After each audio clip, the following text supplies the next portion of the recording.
Howdy, sociologists! Let's continue our journey along the path of learning about ethnicity in lesson numero 12, which is 12 in French. Yeah, I know another language. I'm so amazing. Okay, the learning goals for today. You're going to know how Australia's multicultural policy is administered. You're going to know what the Racial Discrimination Act of 1975 does. And you're going to know some barriers and enablers to social inclusion and some examples of barriers in Australia. Okay, so social inclusion, being included in society in Australia's multicultural society. Social inclusion is the entire point of the multicultural policy, obviously. The Australian Human Rights Commission finds, reports on and acts on racism, inequality and discrimination. This is the body that deals with that kind of stuff. So the Racial Discrimination Act in 1975, it protects all Australians, all races, all ethnicities, and it commits Australia to multiculturalism. Yeah, so remember the multicultural policy really got going in the 1970s, and this was a huge step in that direction. Australia has a policy of immigration as part of nation building. We've spoken about this quite a few times before. Unlike a few other countries, Australia purposely wants to grow its population through migration. Natural increase is not growing Australia's population as much as the government wants it to. A bigger population means a larger economy. Most economic growth, or a lot of economic growth, comes through population increase. Certainly does in the West anyway. So here is the Racial Discrimination Act 1975. We've got the table of contents over here. So this is from legislation.gov.au, the Federal Register of Legislation, where all Australian legislation is housed. So there you go. It's a pretty long law, as most laws are. Yada yada yada yada yada yada yada. Now, as any of you who study law will know, ignorance of the law is no defence. All laws in Australia are publicly available, and so if you don't know about a law but you break it anyway, then there's no defence. And here's part 1, article 1, there you go. And that is the definition of discrimination according to this law.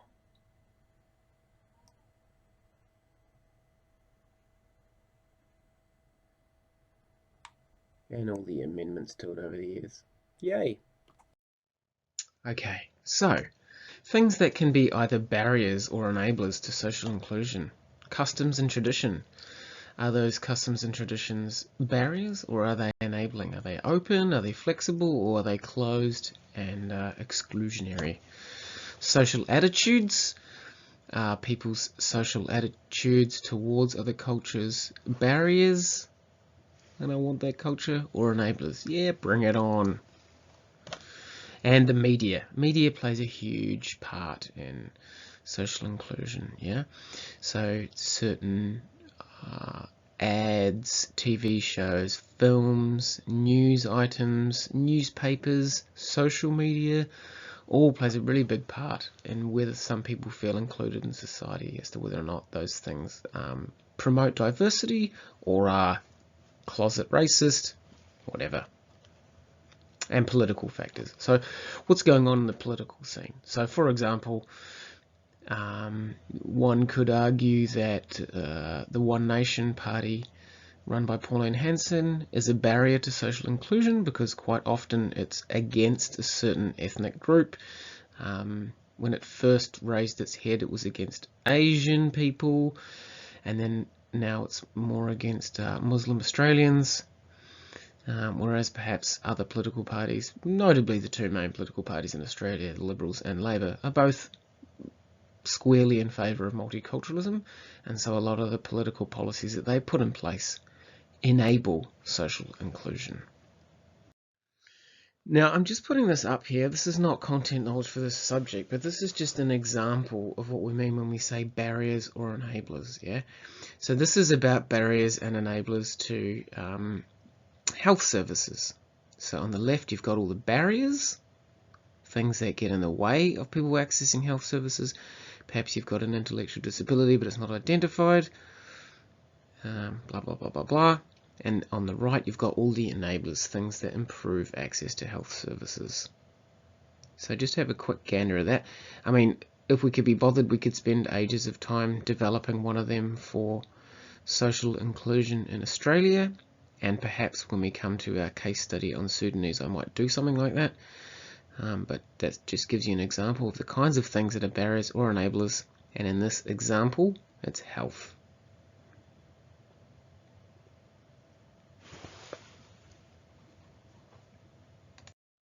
Right, so what are some barriers to social inclusion in Australia's multicultural policy? I'm going to look at some actual examples here. So, despite the legal protection through the Racial Discrimination Act of 1975 and national acceptance of multiculturalism, remember we looked at an infographic a few lessons ago that showed that I think it was 80 to 85% of Australians are in favour of Australia's multiculturalism. Prejudice and unfair treatment still exists in Australia. I think that's fairly obvious. Yeah. 10% of these are some surveys done by the University of Western Australia, but these types of numbers sort of crop up in various surveys. 10% of people think that some races are inferior. 18% of people have been discriminated against due to race, ethnicity or religion. So almost 1 in 5 of us, of people in Australia, have been discriminated on the basis of those three things. Now, of those 18%, 58% of them were discriminated against in their neighbourhood. 43% of them were discriminated at shops or at the mall. And 39% of them were discriminated against due to race, ethnicity or religion at work. It's quite interesting that that's so high because there's quite a lot of legal things at a workplace that should be in place to stop that discrimination. Clearly it's not always working. But complaints to the Human Rights Commission have been dropping. That is a fact. So things are slowly getting better. There were 290 complaints to the Human Rights Commission in 2018. Now, of course, that number is just the number of people who could be bothered complaining to the Human Rights Commission. Yeah, still 1 in 5 people have been discriminated against. So there's way more than just that number of complaints. Here are a few infographics on this topic. So that's concerning. 6 out of 10 Australians said they would be concerned if a relative married a Muslim. And yeah, a similar number expressed a degree of intolerance or discomfort with Muslim Australians. So there you go. 7 out of 10 Muslims said that they had experienced racism on public transport or on the street. So this is about discrimination against Muslims, and they are Muslim Australians experience very high levels of discrimination against them. Sad. And 8 out of 10 respondents know that racism is a problem in Australia.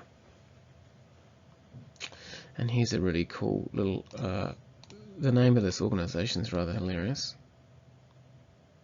Face Up to Racism is what it's supposed to be, but obviously it could mean something else. So some examples of places where you could see discrimination. Yeah, now when you're writing responses, we want concrete examples. So these are the kinds of things we'll be looking for. Online forums, blogs. Now, forums and blogs and social media, because they're not vetted by any editor or whatever, there's no one else looking at them, you know, just one person's racist rant is more likely to get up on some of these things, yeah? You're less likely to see overt racism and discrimination in like a national newspaper, for example. Andrew Bolt excluded. Print media, yeah, so there are examples of discrimination within the existing legacy media, newspapers. Speeches and public rallies. So if you've ever heard of the group called Reclaim Australia, they have public rallies where they advocate for the races to be separated and Australia to be built on a white European foundation. And obviously abusive comments in public. And obviously every now and then someone films some idiot abusing people on the train or the tram. Very sad. Surely the newspapers wouldn't be overtly racist. Well, here's some examples right here. The coronavirus. The Herald Sun is calling it the Chinese virus. Pandemonium. China kids stay home in the Daily Telegraph. Well. I think we can safely say that's fairly racist.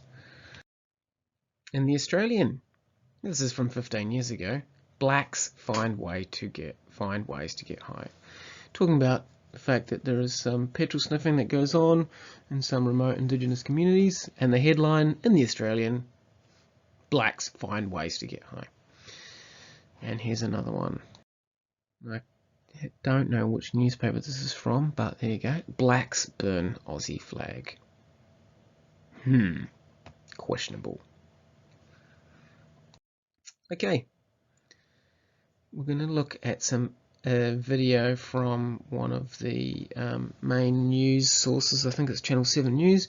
There's some anti-Asian racism in Australia during the coronavirus pandemic. Because the coronavirus started in China, there's a huge amount of racism that's taken place against Chinese people because of it. However, if we look at H1N1, the bird flu, which killed upwards of 300,000 people in 2009, it started in Mexico and its main outbreak was in the US. You did not see people boycotting American restaurants and banning Americans, yeah? As some commentators have said, the coronavirus pandemic hasn't changed people, it's just revealed who they really are. So perhaps there's a certain amount of anti-Asian racism underlying in the Australian community, and when something like this comes out, then that racism comes out. So check this out. At a time of celebration and pride, Chinese Australians are being targeted. Discrimination relating to the coronavirus is fueling an increase in reports of abuse. There's a sense of discomfort and concern, so I would put that up in the thousands. Many of those reports are being shared online, with discrimination experienced in hospitals, schools and on public transport. There's an example of a young person on a bus who felt very isolated and basically no one would sit next to them. There's another example of a young woman who went to the doctors who was of Asian background, not Chinese, who basically the doctor's surgery was emptied. Now community groups are speaking out. It is a virus, we call it coronavirus. It is not China virus. What we're going to do is isolate the virus, not Chinese. Many are calling on greater support from governments. All communities should be supported, and I think that's why I've sought to say to Australians that it is important to remain calm about this. People should not be afraid and they should not discriminate. It is very important that people do not discriminate against our Chinese community. I think in the main people are acting very responsibly and I ask them to continue. Combating negative sentiments are Lunar New Year celebrations. Those that have continued are strengthening community support for Asian Australians. I've never detected any feeling of like racial discrimination against the Chinese people. We are very, very blessed to have such a strong Chinese community here in the city of Chatswood. It's local people power warding off negativity at the start of the Lunar New Year. Lily Mayers, ABC News, Sydney.